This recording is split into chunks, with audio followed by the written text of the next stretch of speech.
अशोक जी की कविता से प्रीति है, वो कविता की सार्वजनिक प्रीति से जुड़ी हुई है। शोध के सिलसिले में जब कुछ लिखना हुआ तो तमाम कवियों की कविताएं, चूँकि वो विषय ऐसा था बहुत व्यापक, और उसमें फिर बहुत सारे कवियों को इतनी सारी, जो कविता का भव्य भुवन है, मैं ये कहना चाहता हूँ कि इतना विराट वातावरण है और इतनी तरह का कविता संसार है और भिन्न रुचिर ही लोकः, मेरे भीतर भी जैसे अनेक रुचियाँ रहती हैं, सबके भीतर अनेक तरह की रुचियों का विन्यास रहता है। तो इस तरह से कविता पढ़ते हुए जो प्रीति जगी, उसे गाते हुए, गुनते हुए, सुनते हुए, बुनते हुए, तो उसी सिलसिले में अशोक जी की कविताएं भी पढ़ी। उनका यत् किंचित विवेचन, विश्लेषण, अध्ययन इत्यादि हुआ। तो ये लगा कि अशोक जी की कविता में क्या है जो मुझे छूता है, क्या है जो विभिन्न कवियों की कविताओं में छूता रहा है, छू करके निकल जाता रहा है।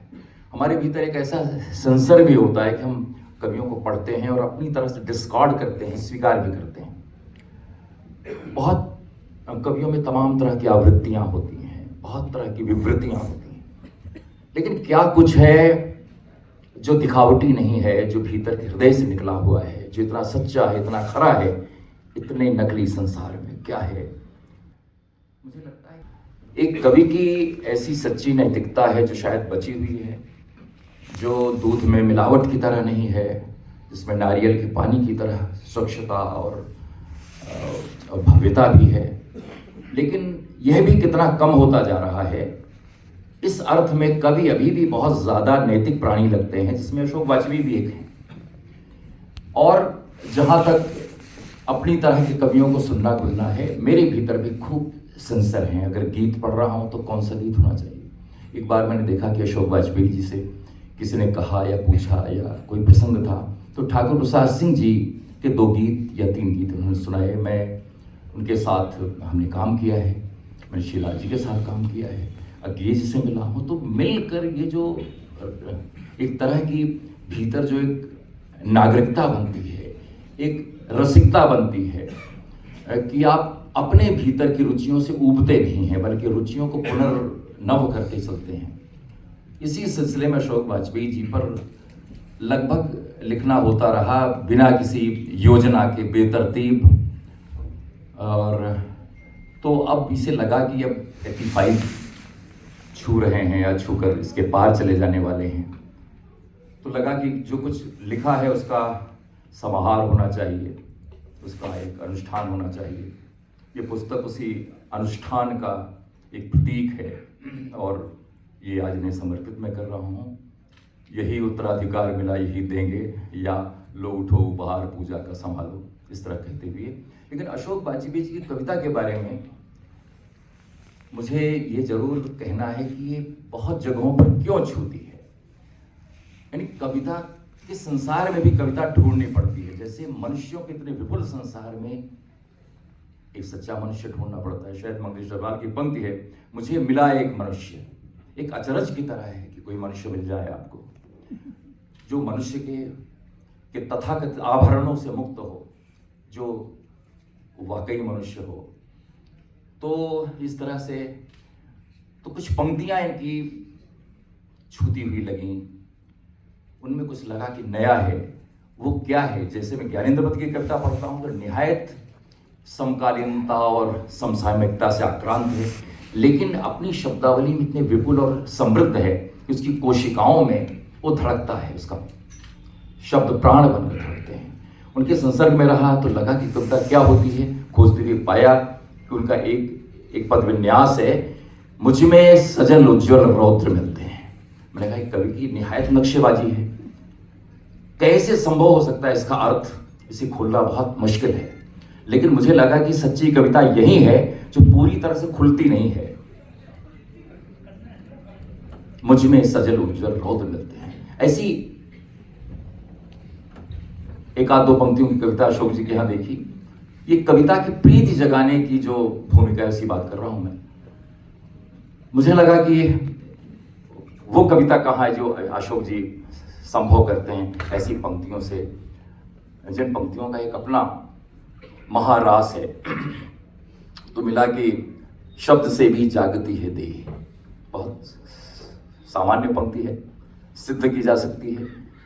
शब्द से भी जागती है देह, जैसे एक पत्ती के आघात से होता है सवेरा।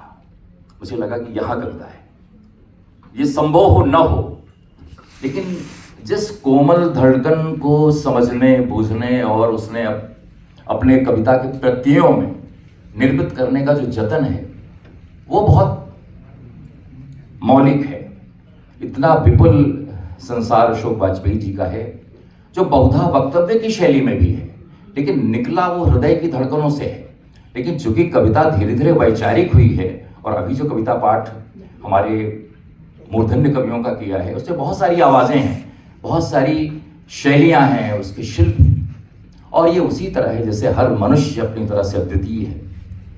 तो मुझे लगता है कि अशोक वाजपेयी को, चूंकि हमारा संसार वर्गीकरण करके अध्ययन करता है कविता का, व्यक्तिवाद, फलानावाद, धमाकावाद, इससे अगर विलग होकर हम कहें कि कविता की संपूर्ण इकाई क्या है, तो मुझे लगता है कि अशोक वाजपेयी जी को अशोक वाजपेयी की तरह पढ़ा जाना चाहिए, वह देखा जाना चाहिए जो अशोक वाजपेयी अपने भीतर का सर्वोत्तम संभव कर सकते हैं, वो किया है।